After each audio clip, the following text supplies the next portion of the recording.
Story number 3. We got our AI watch.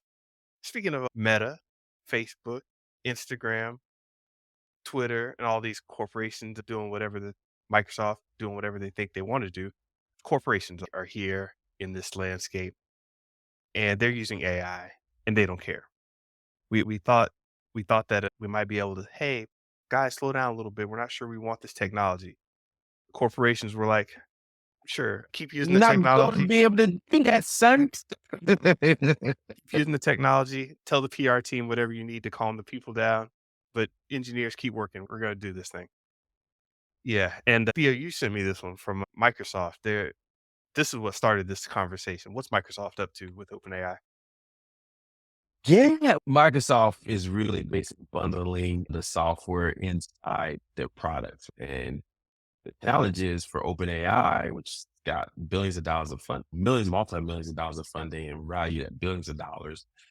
They're just not going to make as much revenue when these big corporations start to bundle stuff in.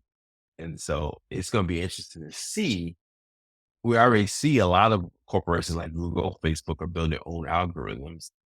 It's going to be interesting to see ChatGPT still stays top of the heap over time because of it. But yeah, I think we're seeing a lot of corporations really pause at how they want to be very intentional about what they want to do with AI. The two things I'm seeing is one, some research is saying that yes, they're doing it, they're trying to play with it, but they're still very intentional before they talk about it. But I don't see a lot of action, right? Just a lot of corporate America. If you work in corporate America, you work in the game industry, they're both the same.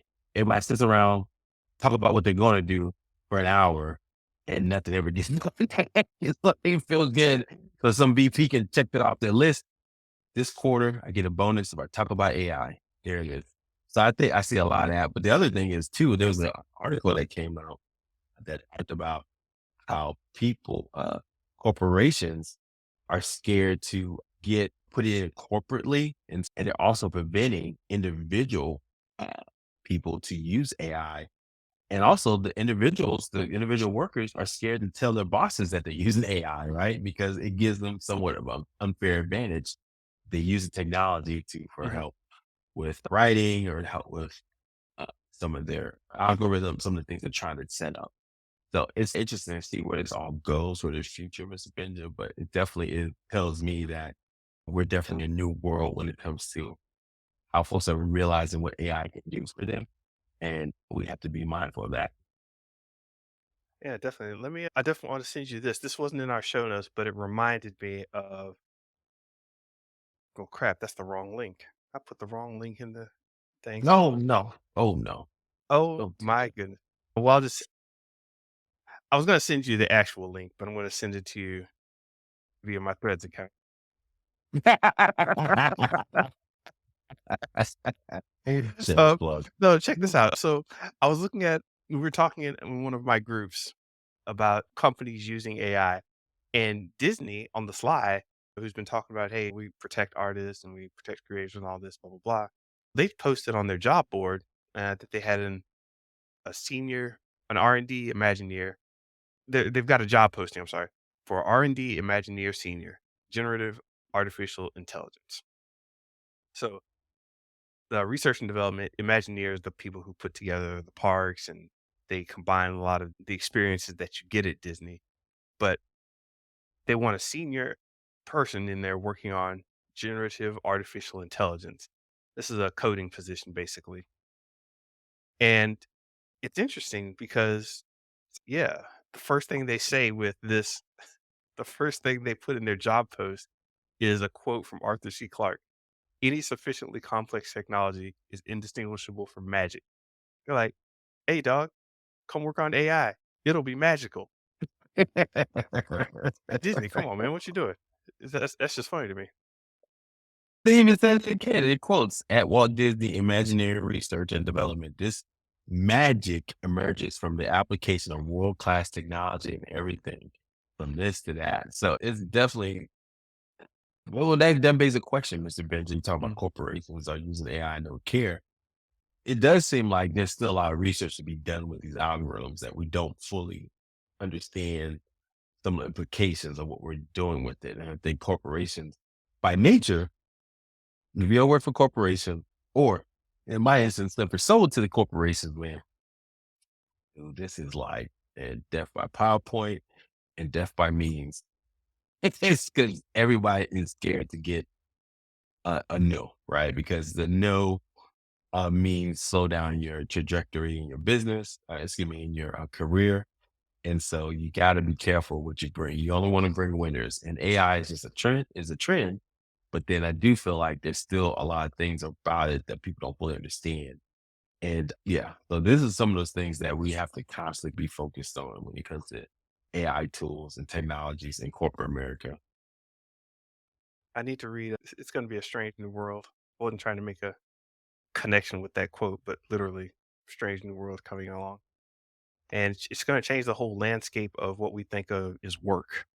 Just to give you a little report here, Apple is bringing up they're coming in, bringing their own AI systems. They've got obviously tons of data on us and people that use their products in an extremely focused way. If you were Samsung, it'd be hard to talk to Microsoft and get their like, "Hey, people are using our products with your software. How is the data?" It'd be hard to get that information. But with Apple, they've got their own ecosystem. I expect their AI is gonna be pretty powerful unless they screw it up. Wow. You heard that they canceled John Stewart's. He had a TV show on Apple. It's called The Problem with John Stewart. And he would go deep dive in some of these big issues. And one of the stories he was going to do this year before it got canceled was AI. And because Apple don't play, man, because AI was something they're going to invest in. It's a John Stewart. Is it you, AI? And John says, I'm going to talk my talk. I don't care. Okay, by Jon Stewart, and so he got canceled. And then there's rumors, which is true, that they never allowed a villain to have an iPhone. So if you watch an Apple TV show, yeah, the villain. Well, in fact, one show they had, the villain said he had an iPhone. He said, "Yes, over there, go pick it up for me." But you never actually saw him touch the iPhone. Huh, crazy. I love it. Yeah. So that just goes to show you Apple is all in on AI because they're firing folks. And I wouldn't be surprised. That's why they probably invest so much in all these sci-fi shows, man. They got Eagles One, yeah, for All Mankind. All their TV, a lot of their TV shows are very sci-fi heavy. I guarantee they're gonna be sympathetic to AI because they're trying to win the hearts and minds of their Apple users as they develop the AI. I wouldn't be surprised, man. A Apple playing Apple's the long game. Apple's slick, man. Apple's slick as hell. I've read a few books about Apple design and people that work for 'em and everything. They're slick as hell, man. Yeah, Uh, you gotta put that in the show notes, man. We got that. That's gonna be the title. Apple is slick as hell. oh, yeah, Intel's in on the race. Adobe Adobe is kicking artists in the nuts, man. They're like, "Hey, artists, we love you. We would never do anything to hurt you. We hear your complaints about AI. Engineers, get back in there and fix that AI." What we're saying, yes, we love you artists, we love you creators, and yeah, in fact, I don't even like Adobe. I might buy into their new system just so I could make some fake images. Yeah, man. So, hey, everyone, I just want to take this time for you guys to go check out our Spotify podcast. If you like the audio version of what you're seeing here, go listen to the podcast because it will blow your mind as you're working out and you're driving on long trips. So go check us out on Spotify, guys, or iTunes, or wherever you listen to podcasts, because we definitely want more folks to check out the audio experience, which is as powerful as the in-person experience.